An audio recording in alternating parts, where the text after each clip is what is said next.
Hoy nos visita... Bueno, y hoy nos visita Pablo Lissotto, periodista del diario La Nación, autor de un libro que se llama Una tarde de junio, que describe una tragedia de la cual nosotros, yo tengo 57 años, nací en el 1969, fue anterior a que yo nazca, pero que nunca se habló demasiado y siempre me pareció interesante abordarlo. En mi casa mi viejo siempre la mencionaba. Yo tampoco había nacido, nací en noviembre del 68, pero siempre me decía el tema de la tragedia de la Puerta 12. Creo que fue el último 23 de junio que se cumplió un nuevo aniversario. Pero soy sincero, yo no tenía ni idea. Sí, porque es un tema que no se abordaba tanto y Pablo, que hace poco se cumplió aniversario de la tragedia, estuvo muy ocupado, pero yo estaba en contacto con él y bueno, tuvo la amabilidad de atendernos hoy. ¿Estás ahí, Pablo?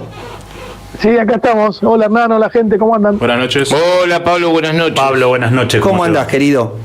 Todo bien, por suerte, todo bien, gracias a Dios. Bueno. Gracias por la invitación, gracias por hablar de Puerta 12. Bueno, no, nada, que queríamos vos que por ahí que nos empapes un poco porque hiciste un trabajo de investigación muy interesante con respecto a eso, de lo cual yo, que como les decía bien, yo soy socio vitalicio de Boca, y es un tema del que me parecía como trágico. Te voy a contar una anécdota. Yo, cada vez que iba a la Popular de Boca, no sé si vos has tenido la oportunidad de ir a la Popular de Boca alguna vez, Pablo. Sí.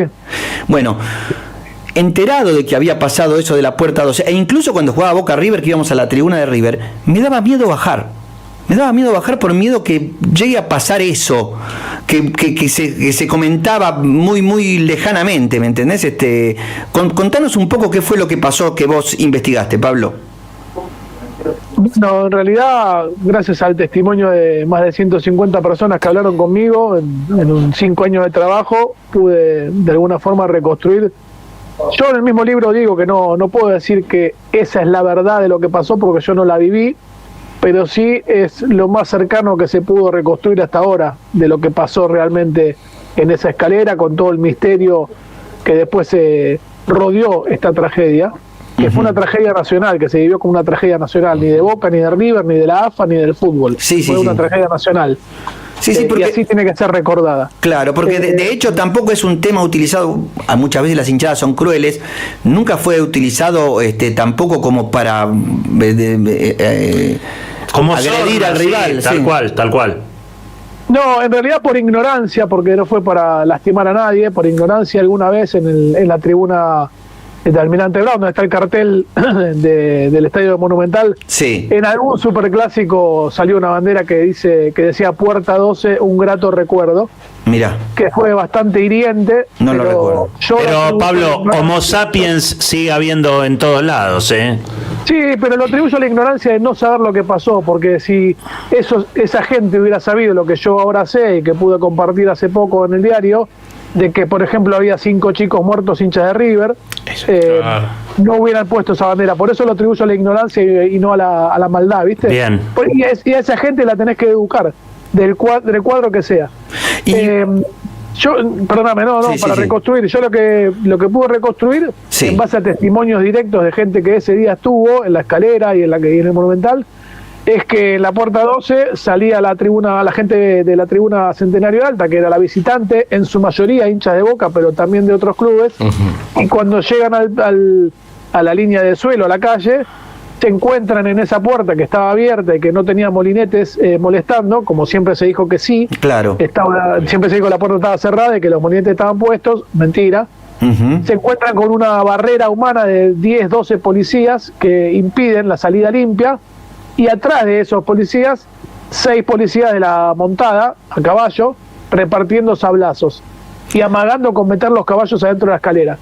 Eso lo que genera es que algunos, yo hablé con 3, salieran esquivando a los policías y esquivando las patas de los caballos y esquivando los sablazos para escapar de ahí, pero la gran mayoría empieza a recular y a volver a intentar subir la escalera para escapar de esa, de alguna manera, represión policial, y toda esa fuerza que sube la escalera se encuentra con toda la fuerza que baja, que no sabe lo que está pasando, y son miles de personas al mismo tiempo tratando de bajar y tratando de subir, y en el medio, como si fuera una figura de un acordeón, empiezan a morirse asfixiados decenas de personas. ¿Y a título de qué la policía toma esa actitud con la gente a la salida del estadio? ¿Se sabe eso? Mira, yo creo que había una pica grande entre la policía de Onganía, recordemos que estábamos en un... Claro, pongamos en contexto. De gobierno de facto. Y Onganía quería erradicar el fenómeno barra en el fútbol argentino, que estaba recién creciendo, y Boca tenía de alguna manera una presencia fuerte con la barra que en ese momento lideraba Quique, Enrique Campo, y que ya estaba conformada como una barra fuerte, que de alguna forma le hacía fuerza y le hacía frente a la policía, que en ese contexto, porque lo he hablado con mucha gente, hasta era divertido, formaba parte del folclore que la policía corriera a los hinchas visitantes, sean del cuadro que sea y en el estadio que sea, ¿sí? Con lo cual, los hinchas de Boca, cuando iban a La Plata a ver a Estudiantes, a Gimnasia, a Avellaneda, a ver a Racing Independiente, los hinchas pacíficos sabían que la barra defendía a los hinchas, ¿sí? Que si iban atrás de la barra, la policía no se iba a meter.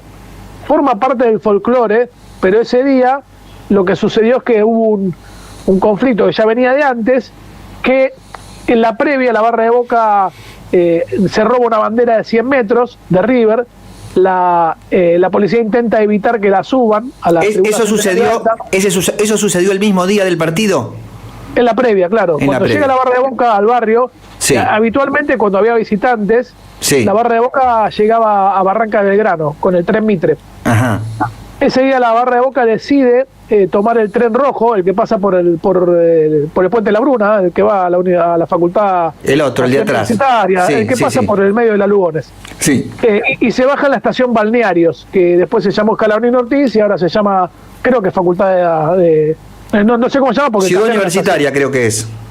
¿Cómo? Creo que se llama Ciudad Universitaria, porque es ahí donde... claro, pero antes estaba un poquito más atrás, casi en lo que sería La Pampa, la estación estaba ahí, se llamaba Balnearios. La barra baja en Balnearios, eran 300 personas, y en el camino, en el trayecto, lo que hace es tratar de provocar para que salga la barra de River a agarrarse a trompadas. Gente normal, trabajadora, nada que ver con el negocio de la barra actual, pero que en el fin de semana se agarraba a trompadas, afanaba banderas, pero tenía sus códigos. Era solo en contexto de fútbol, la violencia de ese estilo. Claro. Cuando se encuentran con esa bandera de 100 metros, se roban la bandera en una batalla mano a mano, y logran, a pesar del intento policial de que no suba esa bandera a la tribuna, exhibir una bandera de 100 metros de River en la tribuna de Boca. Es una provocación. Sí. Cuando quieren bajar, la barra de Boca guarda todas sus banderas, que eran creo que 153 de distintos clubes, en bolsos para no perderlas durante una batalla, y ven desde arriba que la policía estaba yendo con un operativo de policía y policía montada a la puerta 12, que era donde salían. Cuando desde arriba ven todo eso, la barra de Boca se va para otro lado, se va para el lado de Udaondo, por otra salida. Claro. Y de hecho la barra, y yo no quiero hacer apología de la violencia, pero gente de la barra de esa época me decía, si nosotros hubiéramos bajado por la puerta 12, entre comillas lo digo esto, me lo decían ellos, los cagábamos a trompadas como todos los domingos y no había violencia, y no había tragedia. Mirá vos. Pero ¿qué pasa? La policía se encuentra con gente pacífica, en su mayoría gente que nunca había ido a la cancha y que no sabía reaccionar ante una situación así, que empieza a recular y no sabe qué hacer, y en la desesperación va para atrás, se presiona, se empiezan a pisotear unos con otros, hay una avalancha lógica, porque uno que cae, otro que lo pisa, y empieza a hacerse una montaña humana al pie de la puerta 12, al punto de que yo hablé con un hombre que pasó justo por el último, antes de que se haga un tapón humano, y se fue a la casa con toda la espalda rayada por la guía de arriba de esa puerta, de forma como si fuera una puerta metálica de ascensor antiguo, y ahí se hace un tapón humano que la misma gente de adentro empieza a empujar para liberarlo, y eclosiona y terminan un montón de gente en la vereda. Pero esa gente no murió porque puede haber tenido algún magullón, pero tenía aire. El problema era adentro, en el medio, en el descanso, en el último codo, que es donde para mí y para la mayoría de la gente que estuvo ahí es donde más muertos hubo, desgraciadamente, por asfixia, gente que tal vez tenía tez blanca y que las familias solamente lo reconocieron por la ropa porque estaban completamente morados. Dios mío. Madre mía. ¿Cuántos muertos hubo? ¿Se sabe exactamente la cantidad de muertos? Oficialmente siempre se dijo que murieron 71, yo en el libro llego a 74 con nombre, apellido y edad, y hay 3 testimonios en el libro, uno de un herido que estaba en el hospital Pirovano y 2 personas que trabajaron como policías ese día en la comisaría 33, que me dijeron que murieron más de 200 personas. Qué locura.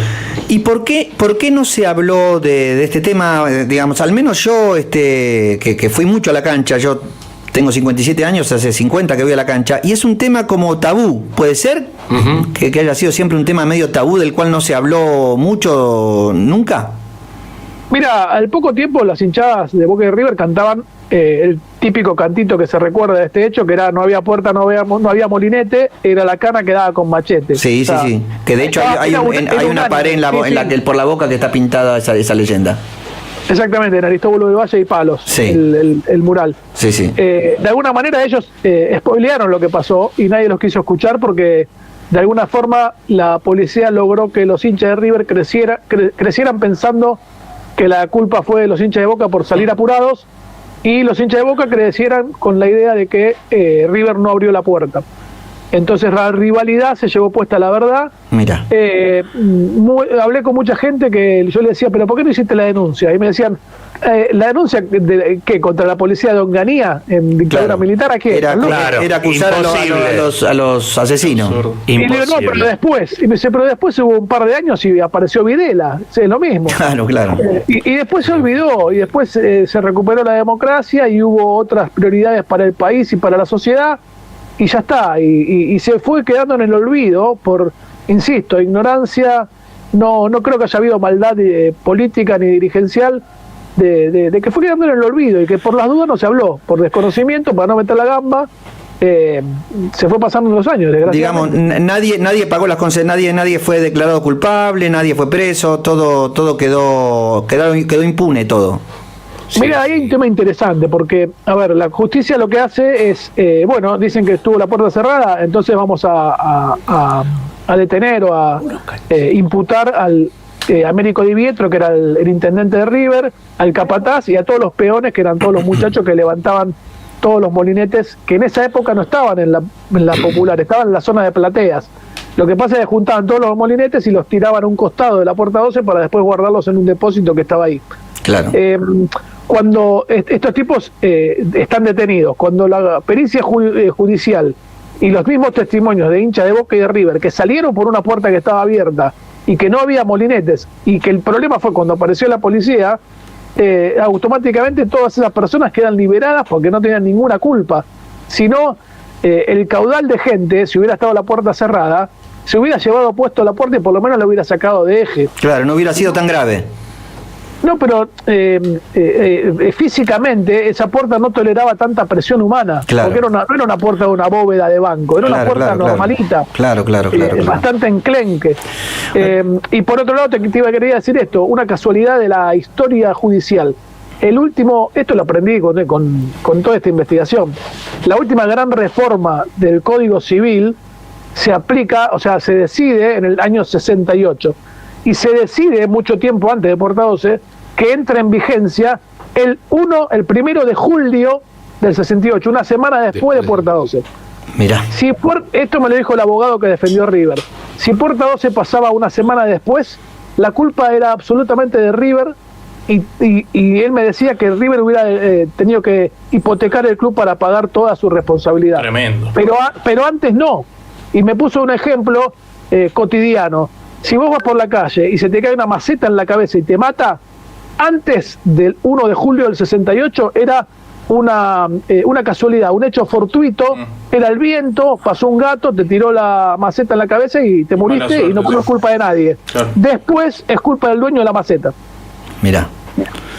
Es increíble, pero es así. O sea, si hoy pasara lo de Puerta 12 es culpa de River o del club que organiza el evento. Bueno. Y todo esto está muy bien descrito en el libro de eso, Pablo, ¿no? Eso quería que Pablo mencionara para que, los oyentes de Así es Boca se acerquen a las librerías y puedan comprar el libro de Pablo, que ahora con todo lo que nos cuenta me da más ganas de comprarlo y de leerlo.